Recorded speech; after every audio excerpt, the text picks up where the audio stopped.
Lies. We've all been told them. Some are small, like a harmless white lie, but others.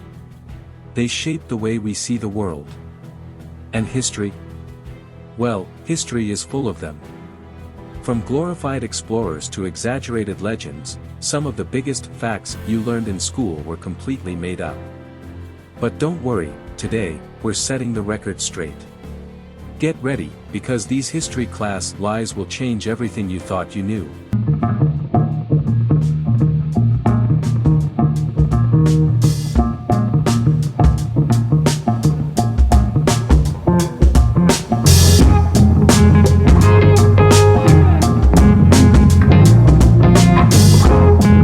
History is written by the victors, but sometimes, it's also rewritten by textbooks, movies, and well-meaning teachers who pass down information that just wasn't true. Today, we're diving deep into some of the biggest lies you were told in history class, stories that have been repeated so often, they've become part of our collective memory. But what if I told you, they were completely false? Let's dive in.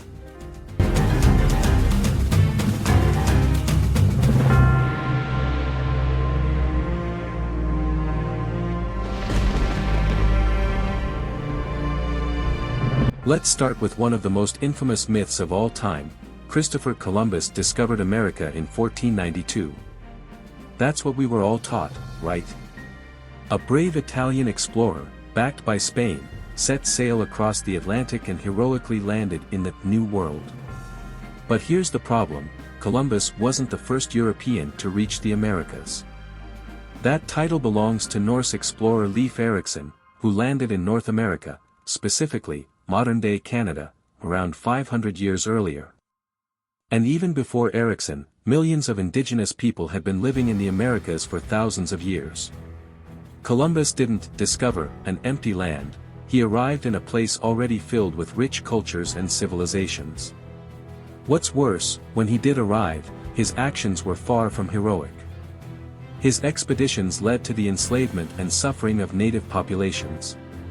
Yet, for centuries, he was painted as a noble explorer. Makes you wonder, what else have we been lied to about?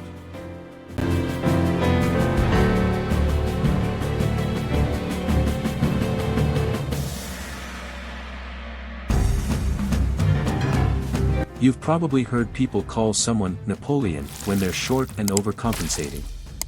But here's the truth, Napoleon Bonaparte wasn't actually short. This myth came from a misunderstanding of measurements. Napoleon was recorded as being 5 feet 2 inches, but that was in French feet. When converted to modern measurements, he was actually 5 feet 7 inches, which was pretty average for his time. So, why does everyone think he was tiny? It was actually British propaganda.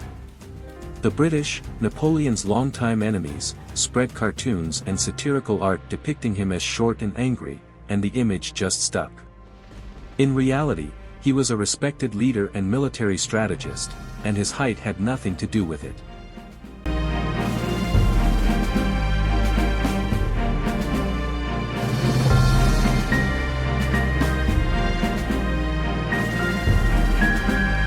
Raise your hand if you were told in school that the Great Wall of China is the only man-made structure visible from space.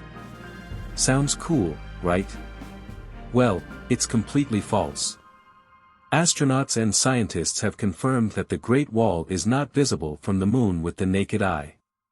Even from lower Earth orbit, it's actually quite difficult to see. The reason? The wall is long but not particularly wide, and its materials blend into the natural landscape. In fact, there are plenty of man-made structures that are way easier to spot from space, like cities, highways, and even airport runways. But somehow, this myth has been repeated in classrooms for decades.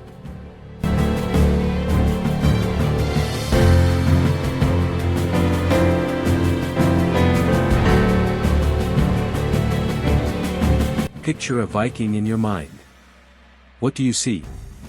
A fierce warrior with a horned helmet, right? Well, hate to break it to you, but that image is pure fiction.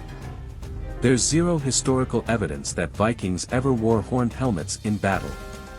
The idea actually came from opera costumes in the 19th century, particularly from Richard Wagner's dramatic depictions of Norse mythology. Real Viking helmets were practical and round, designed to protect their heads in combat. If a Viking actually wore a horned helmet into battle, it would be a huge disadvantage. It could easily be grabbed or knocked off. But thanks to pop culture, we still associate Vikings with those iconic but totally inaccurate helmets.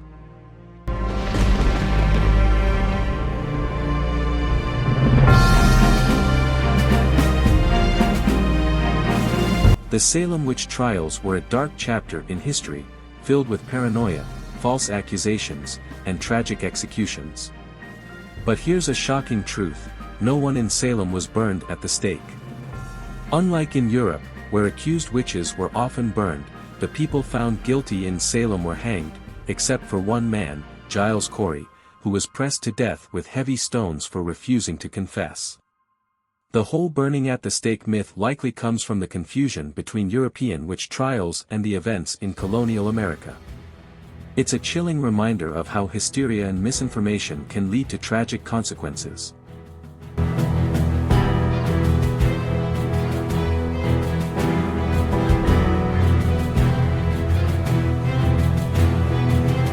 History is supposed to be a record of what really happened. But as we've seen today, it's also full of myths, propaganda, and exaggerated stories that have been passed down for generations. Some of these lies were innocent mistakes, misinterpretations that got repeated so many times that they became facts. Others, though, they were carefully crafted narratives, designed to shape the way people viewed the world, their leaders, and even themselves. Think about it: how many of these myths did you believe before watching this video? How many times have you repeated them, unknowingly spreading misinformation? That's the crazy thing about history: the truth is often buried under layers of storytelling, biases, and political agendas. But once you start questioning what you've been told, you begin to see history in a whole new way. But here's the exciting part: history is still being uncovered and rewritten today. Historians, archaeologists, and researchers are constantly making new discoveries that change the way we understand the past. What we think we know today might not be the whole story. So, the next time someone tells you a fact from history, ask yourself, is that really true? Or is it just another lie that got passed down? There are so many more historical myths out there, and we've only scratched the surface. Would you be interested in a part 2? If so, let me know in the comments below. And if you learned something new today, don't forget to hit that like button, it really helps the channel. And most importantly, make sure to subscribe so you don't miss any future deep dives into history's biggest secrets, forgotten stories, and shocking truths. We're just getting started, and I can't wait to explore even more hidden history with you. Thanks for watching, and I'll see you in the next one.